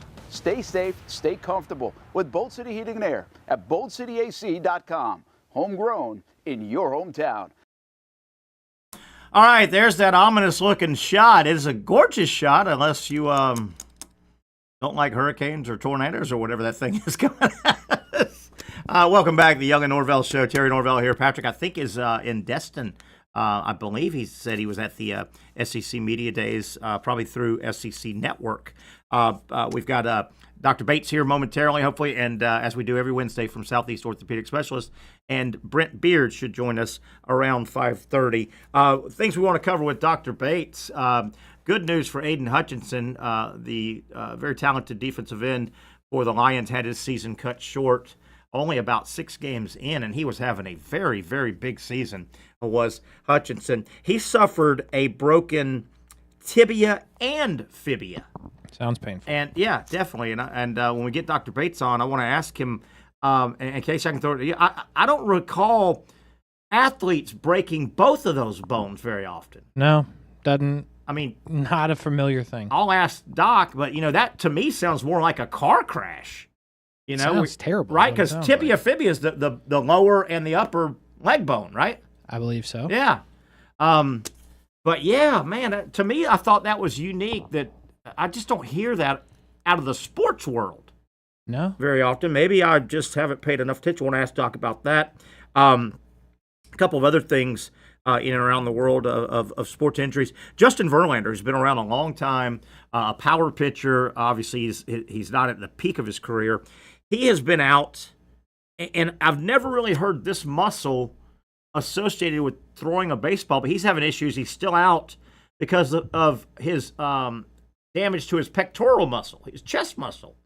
Have you ever heard the pec being involved in, mainly involved in throwing a baseball. I've never heard a pitcher really suffering from a pectoral issue. I have not. I think it's just because Justin Verlander is old. Yeah. But maybe Dr. Bates will know more about that. Doc is here, and we've got a couple things we want to kick around with him. Doc, thanks for your time, my friend. I don't know if you heard a moment ago, I wanted to lead off with Aiden Hutchinson, the great defensive end for the Lions. Played about 6 games. And, Doc, he broke and has just had to rehab the tibia and the fibia. Those are the 2 bones, the lower bone and the upper leg bone. Is that right? That's correct. Casey and I were just kicking this around, and obviously you see this every day. I rarely hear an athlete on one injury breaking both of those bones. That sounds more like a car accident. Is that rare for an athlete on the field of play to suffer breaks on both of those bones? Well, I think you just said it was the lower bone and the upper leg bone. It's both lower bones. Oh, okay. That explains more. And Casey and I weren't sure about that. Okay. Yeah. Well, pick it up from there. Is it common to break them both? Okay. Yeah. Yeah, you kind of break them both. So there is what you were saying before. It's less common. It's more like high energy injuries like car crashes, motorcycle crashes. Yeah. And it's called a floating knee when you break both the lower leg bones and the upper bone on your thigh, femur. And it's called a floating knee. I was going to ask you, what's the thigh bone? That's the femur. It's the femur, yeah. That's the femur. Gosh, that floating knee thing you just said just sounds terrible. Yeah. But with Aiden Hutchinson's injury, when you break the tibia, typically you're going to break the fibula with it. Okay. And the fibula is more for attachment of muscles and not as much of weight-bearing bone. And so depending on where you break the fibula, typically only take care of the tibia and put a rod down the tibia. We call it an intermedullary nail. And that stabilizes it. Okay. Well, and you're ahead of me. I was going to ask, is the rehab on the same pace? Is one of them much quicker than the other? Are they kind of the same rehab? Are they handled independently or together rehab? How's all that go? Rehab of what initially? I mean, does one of them get more attention because it's the bigger of the two? Is it's the slower to heal? Anything like that, or do you just rehab them and fix them up at the same time and just time it out? Yeah, it's all rehab does one injury together. Yeah. Because you don't realize just because you broke those bones, it's not just the bones. There's a lot of soft tissue damage too. Yeah, yeah. And like I said, a lot of soft tissue attaches to the fibula, and so that all has to heal back in and everything as well. I tell you, Doc, we've done this a couple of years. I've learned so much. I know I'm speaking for Patrick as well. One of the main things I've taken from your discussions with us is, I don't know how you phrase it, but in terms of breaking a bone versus a ligament or tendon tear, bones heal quicker and natural, right? You've always got that through to me, and I never thought of it like that, but if you would rather have a bone injury than a ligament tendon. For the most part. Yeah, I remember you saying that. Bones are designed to is it meld themselves back together? And mend back together. Right. They're designed, right? We just have to put them there so they can do that. Whereas ligaments have a very poor blood supply. So a lot of times with ligaments such as the ACL, when you tear that, it doesn't really heal on its own. So we have to take tissue from elsewhere and reconstruct that ligament. But bones in general like to heal back together so long as you put them there. Getting back to the tibia, fibia, same area, different bones, but same area. Is it, if he only did one of those, would it still be the same time frame kind of thing? They don't really relate to each other? The tibia and fibula, no, it's one injury. Yeah, okay. And you address all parts involved. And so if you just had a fibular fracture, sometimes it doesn't even need to be fixed depending on where it is. Yeah. And the mechanism of injury. Yeah. The fibular fractures down by the ankle, that a lot of times those need to be fixed surgically or repaired surgically. And now the tibia bone, it's a major weight-bearing bone of the lower extremity of the lower leg. Yeah, and you just said it, weight bearing. I mean, this guy, Hutchinson, is now maybe 23, 24 years old, probably about 275 pounds of power and push off. I mean, turning the corner and he's pushing off one way and the other. Man, boy. Yeah, he's gone through it, but he's a high level athlete. Yeah. They come back from these things all the time. Doc, I'm going to switch to a baseball pitcher and just pitching in general. What role does the pectoral muscle play on a baseball pitcher? Because Justin Verlander, power pitcher at the end of his career, he's trying to get back and battling a pec injury, and I never really hear pectoral mentioned in and around the world of a thrower of a baseball. How does the pec play into throwing? Yeah, you don't normally hear about a pec problem with overhead throwers, but it's an extremely important muscle for velocity. So it's the one that's stretched out almost the most. That and latissimus, the lat, what we call lats, right? Right. Those muscles are stretched out, at least the pec is, in the late cocking phase. And so it's contracting while it's lengthening. Remember we talked about that eccentric contraction? That's where you get those tendon tears and all that. Right. So in the late cocking phase, to get that full extension, it's really abducted. Your arm is way out and back, and the pec muscle tendon unit is at its longest length. Yeah. And then the early cocking to get the force for the velocity, now the muscle's contracting. So it's an important muscle for overhead throwers and their velocity and all that. I think I read where he may have irritated that and caused it from long toss. It's possible. They said he was just kind of long, and pitchers are notorious. Long toss, they think strengthens their arm. And but I think they were saying he was just doing some random long tossing, and he felt, this thing tear or strain or sprain or whatever. I always mix that up. Yeah, and he's not a young buck anymore. No. So these knick-knack injuries are gonna happen a little bit easier as we get older. Yeah, definitely.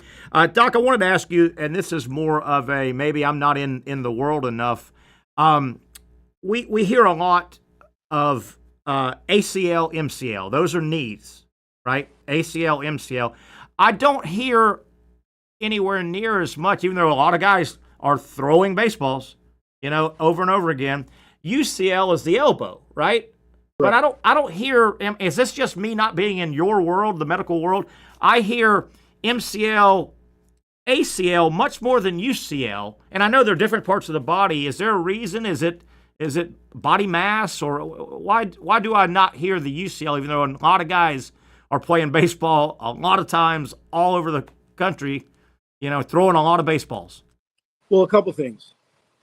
The first and the major thing is that the elbow has a lot of bony stability, kind of like the hip. So the elbow is a hinge joint. And so you have to put a lot of torque on that to injure the UCL, the Tommy John ligament. Whereas in the knee, there really isn't much bony stability. That's all with the soft tissues, all with the ligaments, ACL, PCL, lateral collateral ligament, medial collateral ligament. All of those soft tissues is there to help stabilize the knee. So there's a lot greater opportunities for the knee to have injury. I got you. It makes sense, but and that's true. I don't hear UCL. I don't want to hear it at all, but I don't hear UCL anywhere near MCL, ACL. Again, elbow, knee. I get that. Doc, in your medical career, repairing obviously is what you do. You're a surgeon, orthopedic surgeon. When it comes to baseball, you are working on pitchers, I'm sure, a lot more than non-pitching position players. Correct. Is that a true statement? I would imagine. Or shoulder and elbow injuries. Yeah. Take pitchers out of that. Is there a second position that you would see? Would you see more shortstops, more catchers? with the arm situation, or is it just hard to say? Is it all kind of a mishmash after the mound? No, you're getting to the point. So it's all about the number of throws you have. So after pitching, the next most common thrower is the catcher. He's got to throw the ball back to the pitcher. Yeah. And then you got the shortstop. Yeah. Then third base, second base, first base. Yeah. And then outfield. Sure. Interesting. Yeah. And, I played second base. I don't want to lessen, but, my ground ball, I'm a lot closer to the first baseman, which is generally the object that you're throwing to, right? I'm a lot closer. The shortstop's deeper and going to handle a lot more balls, probably. Shortstop really. Third base, I mean, they could field that thing in foul territory. I mean, right, but third base doesn't get as many balls as shortstop. Doesn't get as many balls as shortstop. Even though their throw is probably a little bit longer. Sure, and then probably the same thing. Outfielders would have a long throw, but they're not throwing. They're not jumping on that throw. 20 times a game. They're not doing. Yeah. Oh, I just wondered that. I was wondering. So catcher just throwing it, and then every throw to second base is everything they've got. I mean, it's everything. Second baseman. Hell, many times a lot of second basemen almost not underhand, but not overhand either, because I'm just flipping it over to the first baseman. That means you had a good glove, but you didn't have a really good arm. Yeah, maybe. That's why I was playing second base. Yeah, definitely. Last thing, Doc, I want to ask you. This is more of an equipment in your world. Obviously, the X-ray has been around a long time, and that's bone, right? X-ray is looking at bone. Is that right? For the most part. Yeah. For the most part. MRI. The MRI, I should have looked this up, but I didn't. MRI hasn't been around as long as X-ray. Correct. Right? It's a newer innovation, and it has really got its place in your world, right? It's a very valuable tool. I guess innovation will always happen. Will the MRI finally phase out? Will there be something? Does the MRI still give you everything you need? Oh, yeah. You can see a lot of things in MRI that you can't see in any other advanced imaging. And so I don't see the MRI going anywhere. There's not really anything on the horizon that is better than MRI to see soft tissue. Right. But, everybody said it's like a knee-jerk reaction. Oh, you got to get MRI, get an MRI. So there's certain things that a CT scan is going to be better for what we need to know about that particular injury, fracture, or whatever, tear. But, yeah, MRIs is probably the most common. It's still industry standard. Yeah. Imaging, yeah. So you guys aren't sitting around, gosh, we need somebody to innovate this next thing. No, MRI is really good. Yeah. Now, there are good MRIs and there's not so good MRI scanners to give you the detail that you need. Now, is that on the operator, or maybe they don't have a big enough, magnet or a big enough powerful MRI, or a combination? Right. Okay. It's the size of the magnet. That they can give you that detail.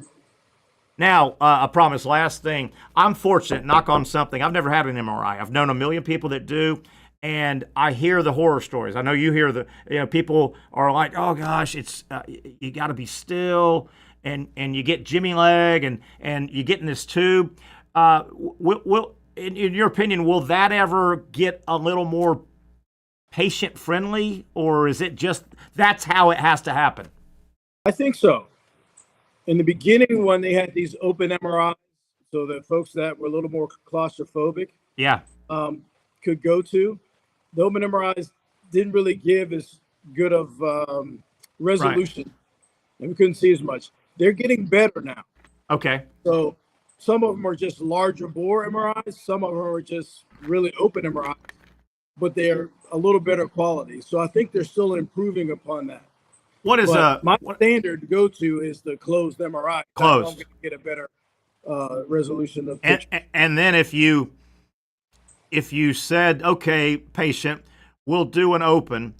If that doesn't give you what you need, you just got to go in and do a closed anyway. So then they're going through double trauma. Yeah, that's a conversation that we have. You do have that? Yes. Yeah. Well, I don't know if this is medically proven, but I'm not crazy claustrophobic, but the older I've gotten, I sitting in a plane or can we open a window? Or, you think that's common? With my age, I feel like is it? That's the thing. As we get older, at least anecdotally, I've, had multiple conversations with patients that said, hey, 10 years ago, I could get MRIs. Yeah. No problem. And all of a sudden I tried to get this MRI and I wigged out. Yeah. Yeah, definitely. And, sitting in a dentist chair or something, just a little, let's stop. I need some air or something. Is there a rough time frame, or does it matter what you're shooting for? If you get into a closed MRI, is it a 20-minute procedure roughly? Is it hard to say? Yeah. Sometimes it depends on what you're shooting and the size of the joint, size of the area you're shooting. But typically it's anywhere from 20 to 30 minutes. Okay. Doc, if you got a second, I think Casey and I had a fun conversation earlier. Have you ever seen the cheese roll that they do in the UK once a year, where they roll a 7-pound? Yesterday, they come down the hill. Yeah, it just happened in 2025. ESPN. Yeah, so you've seen that before. I mean, I don't want to tell Southeast Orthopedic Specialists how to do their job, but if you ever need a satellite office abroad, go to Casey. What was it called? Gloucestershire, UK. Yeah. Doc, that's amazing. How are they not snapping every bone, ligament, tendon in their body going down for that cheese? Well, I'm sure there's some injuries, quite a few injuries, but they do it. Doc, I'm gonna go over there and pass out your cards, man. Right. I'm gonna go over there and as Casey and I were talking about it and prepping, doing a little reading. So I'm reading, and I'm well aware of it. I see it every year. It's funny as hell. But as I started reading this year, they just had it. Obviously, that's why it's on the news everywhere. I read, and Doc, it said there's like 7 different races, men and women. They don't go together, so there's men and women. And it said they also have children. I'm like, what in the world? Hold on, Doc. I saw your brow. Here's the deal with the children. The kids, the boys and girls, separate races, they go uphill. They put the cheese on top, and they go uphill, not down.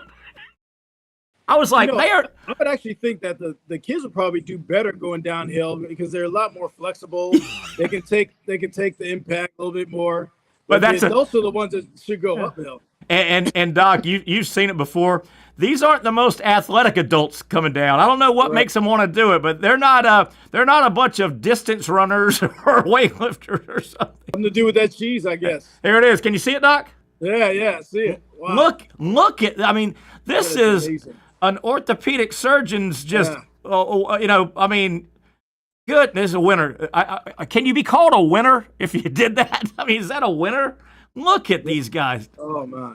I see shoulders dislocating, elbows dislocating, multi-ligamentous knee injuries. Oh, man. Doc, good stuff, man. I appreciate it. Thanks for letting us spin off a little bit. We'll do it again next Wednesday. There you go. I'm just going to go buy some cheese at the store. I don't need it that bad.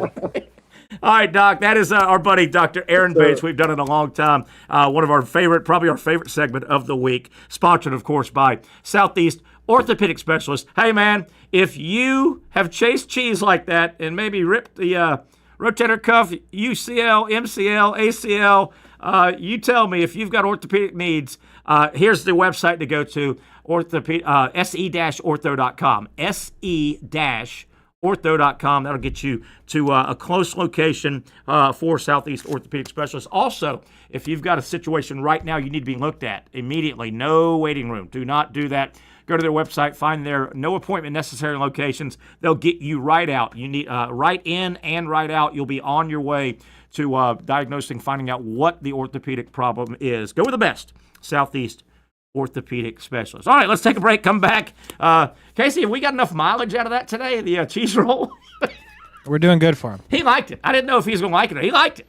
He was interested. He liked it. He liked it a lot. Let's take a break. Come back. We'll reset. Get Brent Beaird on. College Sports Talk. Mr. Brent Beaird. You know he's found out what they talked about at the SEC meetings. We'll do that as we slowly wrap up the second hour of the Young Norvelle Show on Action Sports Jacks. Finally, a family atmosphere, kid-friendly restaurant with a real sports bar feel. Bricks Jack's Beach features all of that and a large, climate-controlled covered patio with misting fans and heaters for all seasons. Mix in an extremely diverse menu that features the most quality and affordable steak at the beach, and there's no reason not to enjoy your next lunch, dinner, happy hour, or big sporting event at Bricks Jack's Beach, 300 2nd Street North in Jacksonville Beach. See you at Bricks Jack's Beach.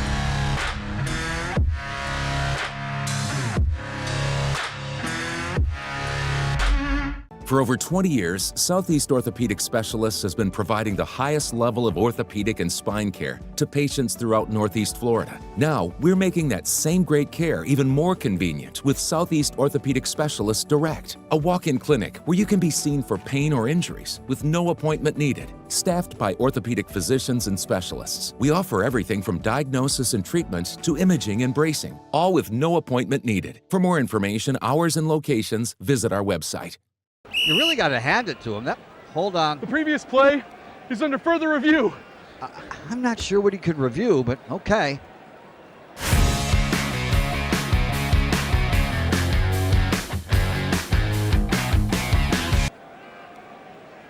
Sure has been a while. Dynamic Hurricane Grill and Wings for the football season. Well, there he is. Oh, what is that? Hey everyone, Olivia Tasley here from Action Sports Jacks to tell you all the different ways you can watch our new 24/7 network. 3 easy steps. You don't even need a pen and paper to write it down. Step number 1, download the app. Search Action News Jacks in your app store either on your phone or your smart TV. Then, once you're on the app, click on that little drop-down menu in the upper left-hand corner with the 3 little lines. That'll show you these options, and boom, right here, click Action Sports Jacks 24/7, and you will be brought to our continuous stream channel. That app can be accessed through all these different platforms, whether you have Roku, Fire TV, Smart TV, Apple TV, or Google TV. You can find our app. Now, if you don't have access to the app, don't worry, we still got you covered. We're across all social media platforms from Facebook, Instagram, X, YouTube, Twitch. We have a podcast channel. Plus, check out our short reels on our TikTok. Action Sports Jacks 24/7. It's on all the time and everywhere.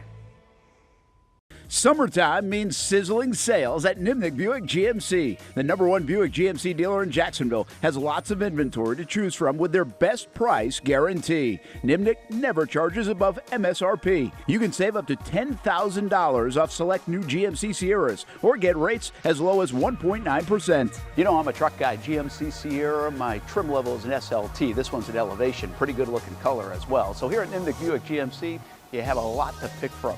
My father-in-law, he drives this, an Enclave, so I feel like that GMC in the family. 2025 is coming around the corner, which means it's almost time to close out those 2024s this summer. You can schedule a test drive at NimnickBuickGMC.com, and while you're there, check your trade value and customize your payment options. Nimnick is there for you, even on Sundays. Visit the showroom on Phillips Highway or shop online at NimnickBuickGMC.com. Nimnick, your friends in the car business since 1941. GMC, we are professional grade.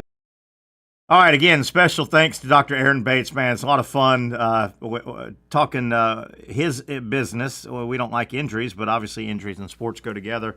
And then I appreciate him letting us get a little fun there with that cheese story as we welcome you back.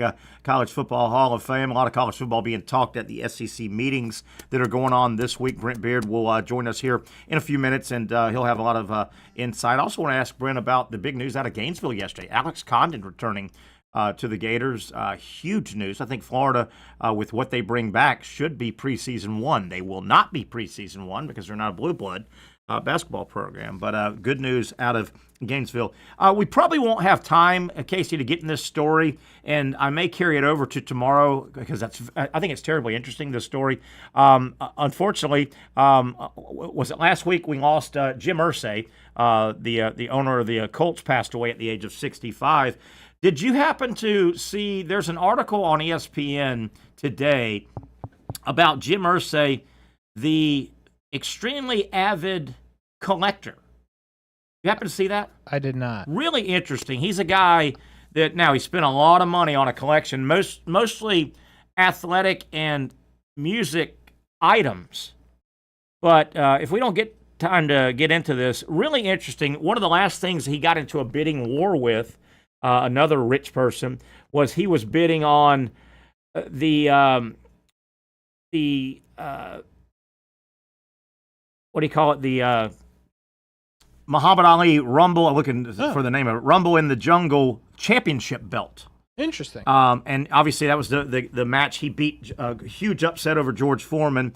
So he gets in bidding this before he passed away. Obviously he's bidding for this, and it goes deep into the morning, 4 a.m. He finally wins the bid, $6.18 million. Wow. He thought Ali was the best athlete ever, and you know everything he stood for and the time.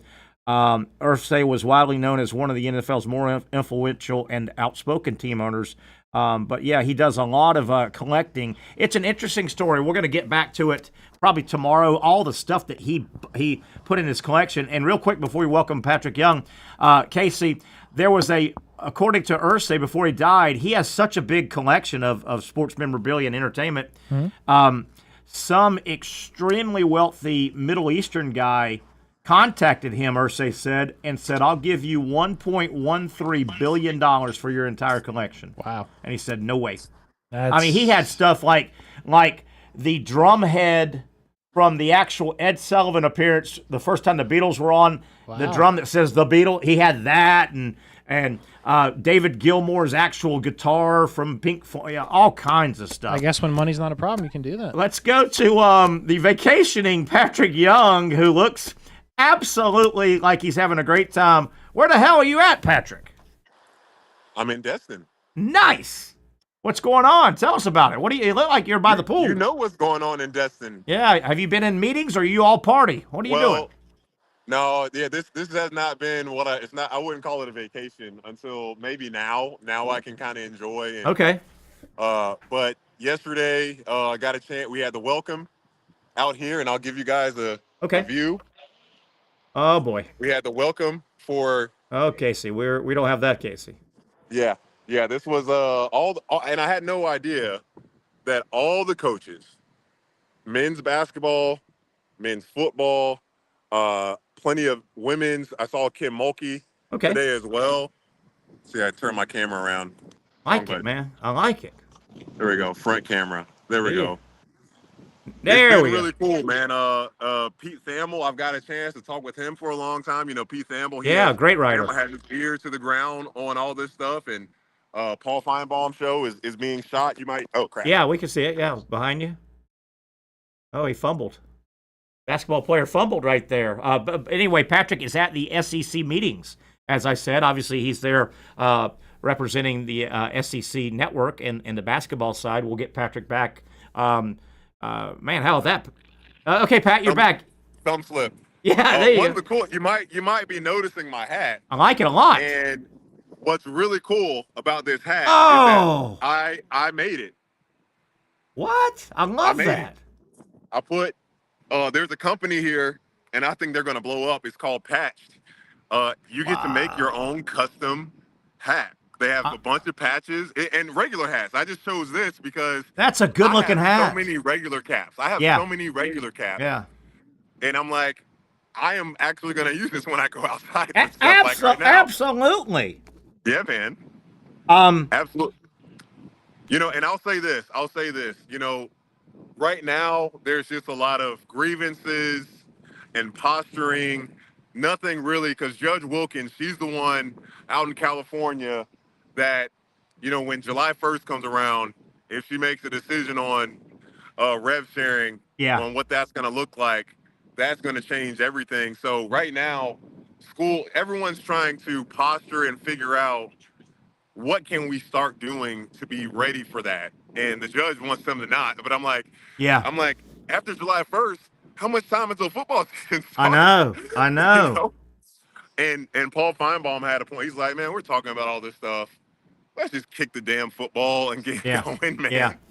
Are you Damn football. were you in like breakout work sessions, or is it more casual than that, or how is it? I was in the SEC sponsor meeting where we got to connect with the sponsors, some athletes. Greg Sankey came in to talk about. I had to miss his segment because I don't know how these guys do it. Yeah. They have dinner, they stay out till 10, 11, 12, and then you have to get up for breakfast to start things at 7 or 7:30 in the morning. Woo. Dude, and I'm an hour behind you too, so that's where I'm kind of been all messed up. But this is one thing I had no idea about, Terry, because we talked about it for a while. It was brought up, employment. Is there going to be a time that employment for athletes is going to happen? Yeah. And apparently every single AD is adamantly, vehemently against any type of employment. That's what I hear. So I don't foresee that happening. Yeah. They are not on, because look, it makes sense for football and basketball. Yeah. Does it make sense for lacrosse? Yeah, probably not. Does it make sense for golf? And I'm very interested, as we all are, when we get Brent Beaird, if we already have him on, love to throw him in this conversation. You know, there's going to be a new enforcement outside of the NCAA. The NCAA is pretty much going to be gone in terms of enforcement of these rules, and they got to get all that figured out. So it's really interesting how all that's going to play out. July 1st is going to be it's going to be crazy when that day comes around. Yeah, that's the judge in California. You know, some of them think a little different out there. That's as deep as I'll go with that. But hopefully she makes good decisions and quickly. Hopefully she doesn't, need more time, which sometimes the courts do. They say, hey, I'm pushing this off. But college athletics needs this decision. It needs some structure to it. Patrick Young coming to us from Destin, where the SEC meetings are going on. Presidents, ADs, coaches, multiple sports. Big deal out there, Patrick. And you're doing a great job. Really cool, man. Got a chance. I mean, I ran into Shane Beamer. Okay. Such a nice guy, man. Like, you go up there on the second floor. They gave everybody these tickets to get a shirt and to go up there and make your hat. Nice. And in the time I was there, got to meet Kelly Harper. Got to meet Sam Purcell, head coach at Mississippi State. Nice. Got to meet, talk to Bruce Pearl. Got to talk to Shane Beamer, and there were many others that came in there. It's just really because a lot of them came here with their families. Yeah. So seeing those interactions, and they're trying to, do this. You see the human side, and for these coaches, how often do they get a chance to all gather and see each other and hang out and whatnot? Yeah. So that's been a pretty cool aspect, but. I don't know if anything really is going to come from this meeting today. Patrick Young, number one, remember, get some guests for our show and get some of those business cards for me, please. Some of those company. Heather Dinich. Heather Dinich is, I'm a huge fan. Yeah, she would she's good. Definitely join us. She's awesome. Really good college football reporter. She's great. Really good journalist. And she's worked hard and carved out a really good niche. Patrick, I'm going to guess that if you were milling around and you started talking some serious SEC basketball, I think the biggest SEC basketball topic happened yesterday. Alex Condon officially back, and you and I haven't talked. We thought that was going to happen. That's big, big news. I mean, Florida has their entire front court coming back. Well, it was cool because I kind of haven't been on social that much. And we had dinner last night. They break things up because there's so many people here.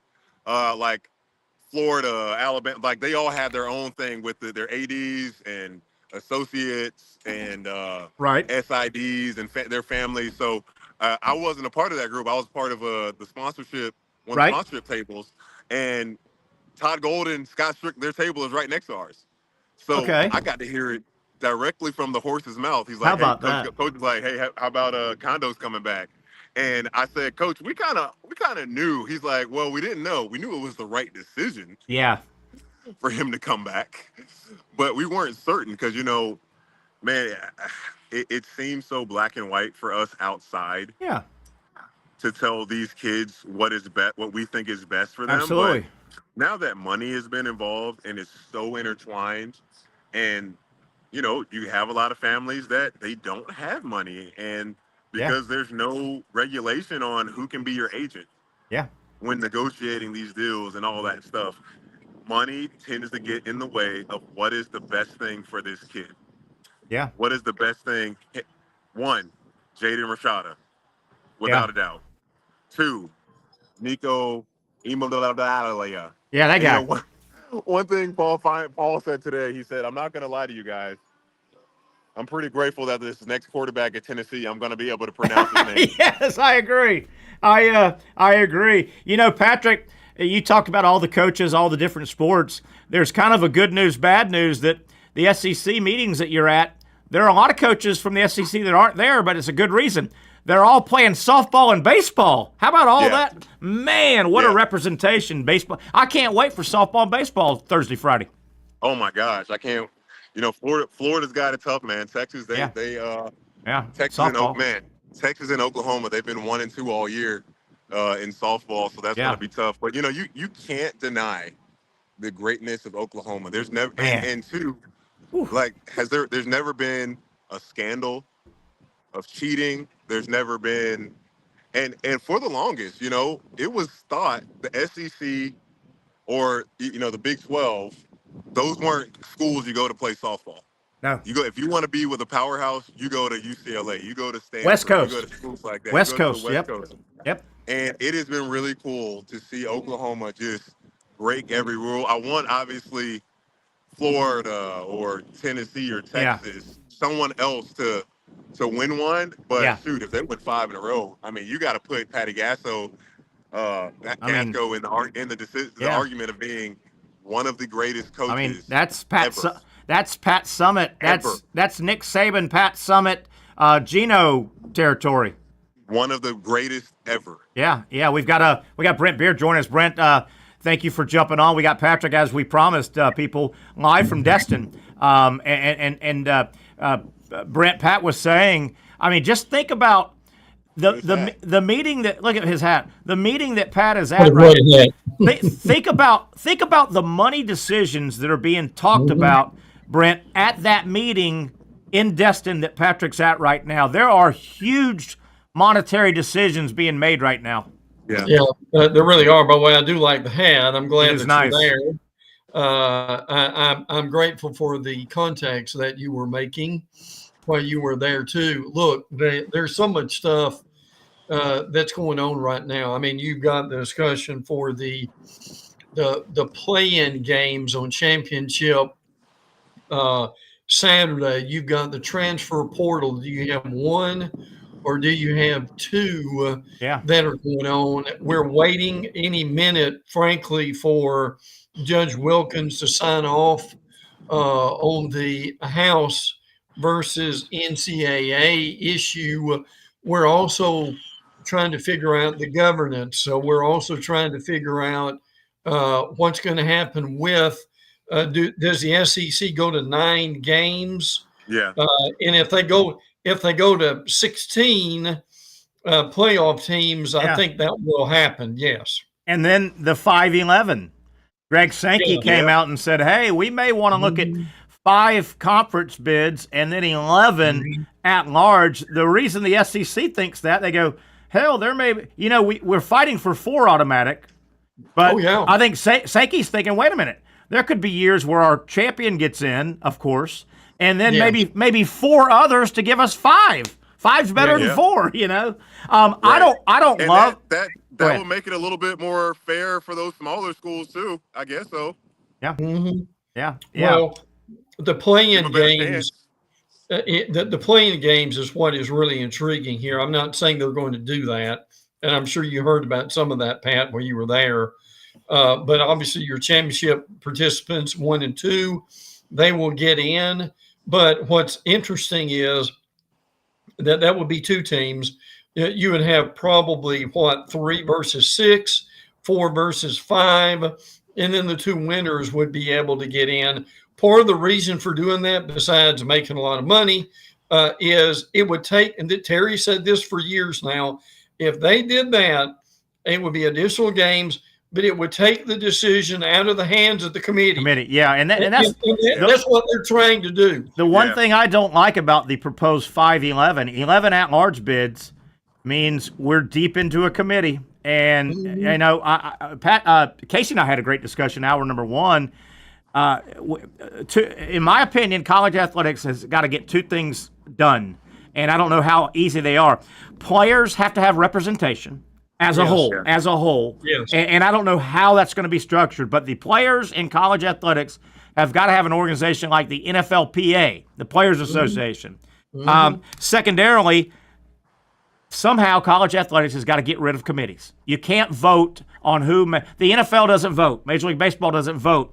NBA doesn't vote. You play your way in. Yeah. Think about it. The NFL in late December, the NFL fans are bitching about a lot of stuff. They're not complaining because, well, wait a minute, we should have won 2 more games to get that wild card spot. It's not like Susie and Billy and Dave picked them to get in, right? So, like with us with the Jaguars, we're like, dang, those first stupid games against the Browns and the Dolphins, you know, dang, that really cost them not the season down the gutter. Not 4 of the 11 committee members. So I hate that because 11 at-large bids means the committee's very involved, and that's just going to cause a lot of Brent, have you and I talked? Patrick and I talked. He was sitting next to the Gator table. So obviously there's a lot of Alex Condon discussion. What a huge comeback for Gator basketball. We all knew it was going to happen probably, but until it did, that solidifies Florida's got to be a top 3 or 4 preseason team, wouldn't you think? I don't mind saying that I was quite excited to see that. And I'm sure that Pat and the Gator table were too. Maybe arguably, now Pat can come up with a couple more, I'm sure, but I would say Alex Condon has got to be easily in the top 3 of the best big men in the country. I think there are times where he may be even number 1. But look, well, they will have to be maybe preseason number 1. I'm sure Todd Golden would rather them be 2 or 3. I would agree with that. I think Coach Golden's and it is a legitimate concern. You know, Kondo got all this feedback from the NFL or from the NBA, excuse me, all this feedback. And I'm sure he got a lot of feedback. You need to be more of a scorer, more of a guy. Right. And I said to coach, you know, look at Isaiah Hartenstein. He's huge. He has a role. He's paid well. Like, can Kondo be? And I think he's way more skilled than Hartenstein. But Hartenstein has found his role. You look at Kondo when he had his great games that got him on the boards. Yeah. He was playing within the flow of the team. Yeah. Doing I think when he started trying to force things, he got all out of whack. His defense started to go down the drain. His post defense, he started shooting more threes than he needed to. He was in his head. Mm-hmm. Yeah. Like, we don't look at the NCAA run and think, man, Alex Condon, he was an X factor. You say Thomas Houck.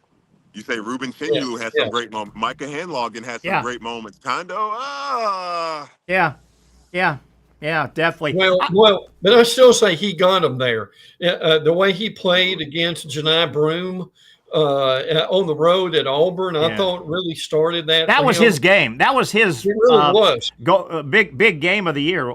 I mean, he put on a show at Auburn. I'll tell you one thing. I thought he was coming back. I thought it was about 90% he was coming back. There is one area I don't think fans think this through when they say, I'll use Kondo, for example. Okay, Alex Condon should come back to work on his game another year and then go in the draft.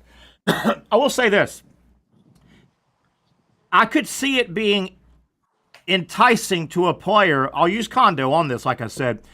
You know, if Kondo went into the draft, let's say he got drafted mid-second round. He was going to get drafted probably mid-second round at worst. Mm-hmm. If he got drafted, he's going to make a lot of money. And I think sometimes the fans think if you go to the NBA team and you're not a player that starts and plays, you still practice and work with a coach every day Every day for hours in the gym. So you could easily make the decision, say, you know what, second round, I'll get a couple $1 million, and my assistant coaches wherever I go, and I'm playing against. Right, Patrick? You're going to play every day. I think fans think the bottom of the. And when you're a rookie, you got to get there early. Yes. Every day early. I think some fans. And late. You're first one in, your last one out. I think some fans in that scenario think, well, you know, player number 9 through 13 on an NBA roster, they don't do. No, they're at the gym. Guys, my phone's gonna die. Yeah, go ahead, Pat. Hey, thanks for the on site. We'll get to tomorrow. But Brent, I think some fans think those players on those young players on the NBA 9 through 13 spots, roster spots. I think some of the fans think, oh, they're just sit around, they stay at the hotel, or they stay at their. No, they're at the gym, be it a road game or a home game. They're at the gym at 1 o'clock, probably 2 o'clock for a 7 o'clock game. They're working with assistant coaches. They're scrimmaging. They're improving their game every day in the NBA. So you can work on your game and still get paid pretty well in the NBA. Yeah. Oh yeah. Well, and I also understand that coming back with the money. Yeah, they will be one of the most ballyhooed players in the nation with that. But yeah, this Gator lineup, I tell you, Terry, they are. I was on earlier on a segment, and we were talking about could there be more excitement right now for Gator basketball than there is Gator football for the first time in a long time? I tell you one thing, you can make that argument. I mean, people, there's a lot now. Recency biased. The March Madness was just a few weeks ago. Football's had 6 months to stew a little bit, but man, there's a large group of Gator Nation that would love to tip that ball off 25-26 right now. Absolutely. You know? Right. Oh yeah. And listen, with Boogie coming aboard, I still say he may be their biggest pickup. Might be at this point if he plays anything like we think he's capable of playing. And you know he's gone through the SEC and high level. Yes, I think the kid Lee from Princeton will be good, but Boogie Fland, I know he was hurt, but he played a bunch of high leverage SEC games, and he played the tournament. He played March Madness win or go home games. Definitely. Yeah. Brent cannot wait for softball tomorrow and then regional baseball on Friday. Now we're a little spoiled. The SEC is our conference, and it's just loaded. It's just absolutely loaded. I mean, it's very conceivable that the SEC could win both softball and baseball. It is, yeah, absolutely. I hope the weather cooperates. Yeah, because look, Tuscaloosa, for instance, and follow this because of the trajectory in that path. But Tuscaloosa has had a foot of rain over the last few weeks. That's hard to imagine, especially as dry as it is here. Yeah. But I mean, you think about that. You've got that trajectory, Terry, of what you got: Jackson, Mississippi, you got Birmingham, you got Tuscaloosa, you've got Atlanta, all in that little Hattiesburg. Yes. Hattiesburg's over there. Yes. They're hosting baseball. They are, and Miami's going there. Miami's playing Alabama in the first round. Sure. With that, 13 SEC baseball teams. Now they'll play, like if Alabama wins and Vandy wins, that's who they'll play. Yeah. So you know that they've structured this to where they'll pare down some of the SEC teams. But I'm with you. And Terry, I'm sure there are a lot of them that will be on ESPN Plus type stuff. Oh yeah, they'll be everywhere. Yeah, but ESPN should be using every one of their platforms for the next few days. And they will. The way the games are staggered, they can get it, almost all of it, with a noon, a 3, a 7. On this channel. Most of it will be on. Did you see how softball? Softball, the top half of the softball bracket is all SEC, which is good. which is good and bad. It's Florida, Texas, Tennessee, and somebody else. That's the whole top.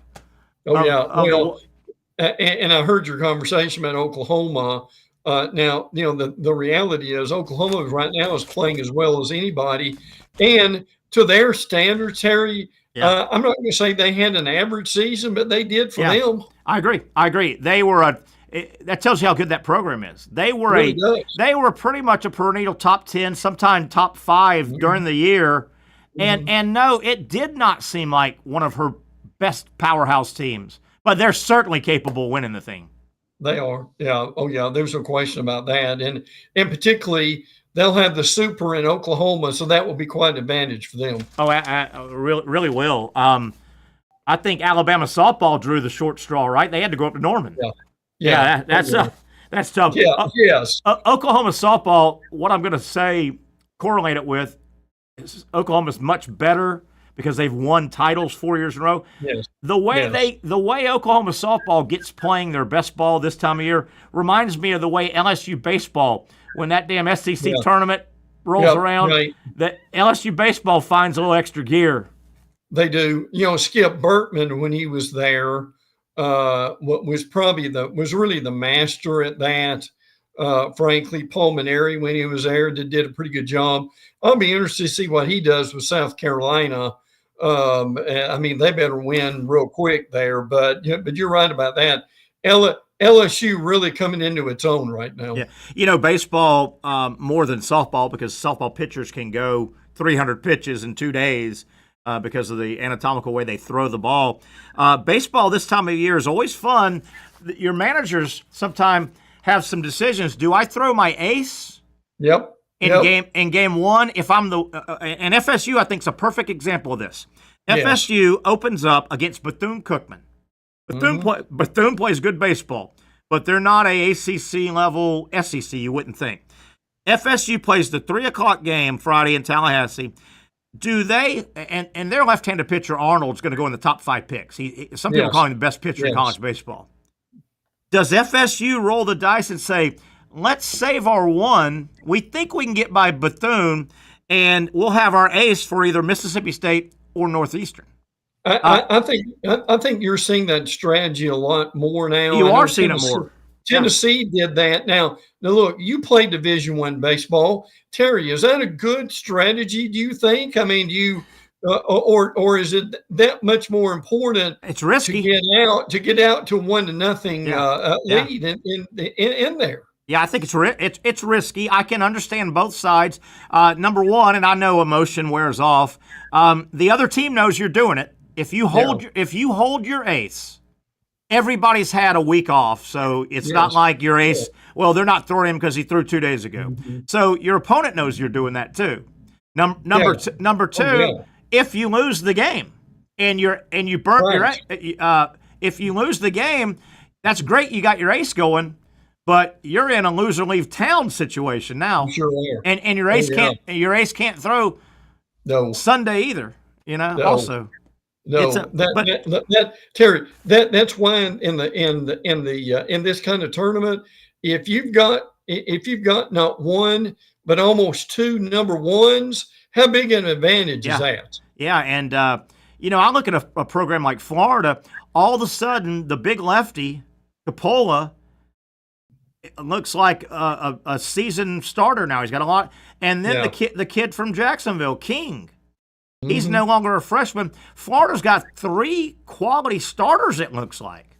Oh, yeah. That's a big advantage. Look, I know Tennessee has gotten all the publicity, but when you look closely at this, Terry, Tennessee in the last month of the season, they lost a lot of series. They scuffled. Now Florida, really on the other, Florida did just the opposite. Could you make the argument now that Florida is one of the hottest teams coming into the starting this weekend? You certainly could, but I do agree, and I think you do as well. We got 2 minutes left, Brent. I do agree. If I was handing out regional sites in baseball, what was that, Monday when they announced? Yeah.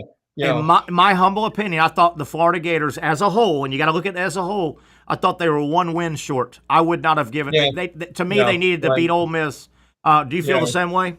Yeah, I agree. That the SEC had 2 or 3 teams like that. They were probably 1 game short from really hosting. Yeah. But I mean, the reality is, and I mean, Florida had to go on the road anyway.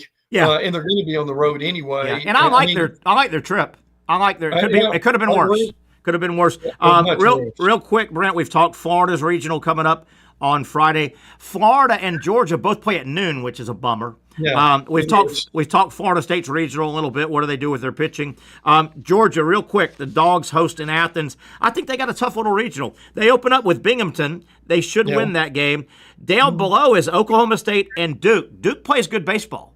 Duke has knocked Georgia baseball out recently in Athens. I think Georgia's region is pretty nice. It's pretty nice. Yeah, I would agree. I would agree. Is Clemson the ACC's best hope? I would say right now, I think North Carolina's playing the best baseball. Yeah, that's a good point too. I think North Carolina, they just won the ACC, but the ACC is not too far away from the SEC. They're two or three. They've got 3 or 4 high-level top teams, including FSU. Yeah. Brent, we got to get out of here. Good stuff. Friday, man, we'll have a lot to talk about: softball, baseball, and then going into the weekend. Thank you, buddy. Have a good day. You too, bud.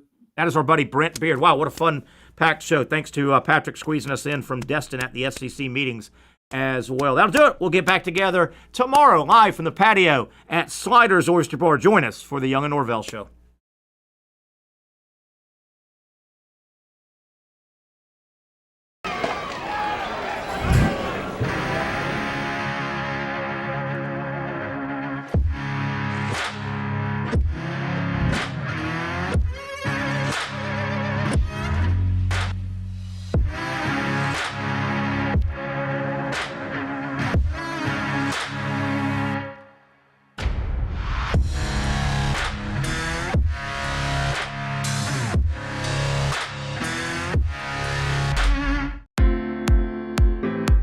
At Southeast Orthopedic Specialists, we know pain and injuries can stop you from doing what you love. This is why our board-certified orthopedic specialists offer the latest in both non-surgical and surgical treatment options and create a treatment plan tailored to your unique lifestyle and goals. So, whether it is a sports injury or that nagging pain that's keeping you from doing what you love, our team has the right treatment for you. For more information or to schedule an appointment online, visit our website. Finally, a family atmosphere, kid-friendly restaurant with a real sports bar feel. Bricks Jack's Beach features all of that and a large, climate-controlled covered patio with misting fans and heaters for all seasons. Mix in an extremely diverse menu that features the most quality and affordable steak at the beach, and there's no reason not to enjoy your next lunch, dinner, happy hour, or big sporting event at Bricks Jack's Beach, 300 2nd Street North in Jacksonville Beach. See you at Bricks Jack's Beach. You really got to hand it to him. Hold on. The previous play is under further review. I'm not sure what he could review, but okay.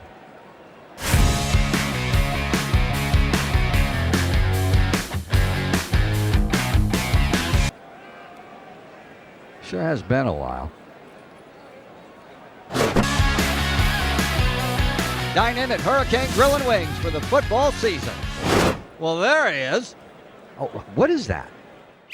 The Action Sports Jacks 24/7 network is streaming. I'm Stuart Weber, and I'm here to teach you a nice 3-step process on how you can watch all your favorite programming from the Brent and Austin Show every weekday 10 a.m. to 1 p.m. or the Cup Date with me. It's fantastic. We talk NASCAR. It's a great time. Wednesdays at 1 o'clock. All right, first step, easy. Download the Action News Jacks app. You probably already have it downloaded on your phone, so you might already have that one taken care of. Step 2, see that stack of pancakes up there? You click that stack of pancakes, and it's going to bring down step number 3, which is a full screen of all the different streams that you can click on, including the Action Sports Jacks 24/7 stream. You click that, the video's rocking and rolling on your mobile device. You're watching all the shows you want to, and you're having a good time. You can also do it on your smart TV with the Action News Jacks Now app.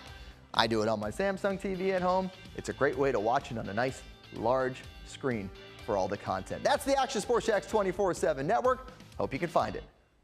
You trust CGC to make your water great, and now you can trust CGC with your plumbing needs as well. Fast, convenient scheduling, licensed and insured. A quick call away at 904-552-1242. You never know when you're going to have an issue with a shower, toilet, or maybe it's a sink that sometimes is easy to fix. All right, let's be honest. I'm not fixing anything. I'm totally staging this because when I have a plumbing problem, I call CGC Water Treatment and Plumbing. Trained professionals, transparent pricing, customer satisfaction. Small problem or even a bigger issue. Maybe you need a new tankless water heater or something a bit more intricate. The experts with 25 years of experience at CGC Water Treatment and Plumbing can do it all. Call 904-552-1242 or visit cgcwater.com. That's 904-552-1242 or cgcwater.com. CGC Water Treatment and Plumbing, an authorized independent Connecticut dealer. Florida license number CFC 14325.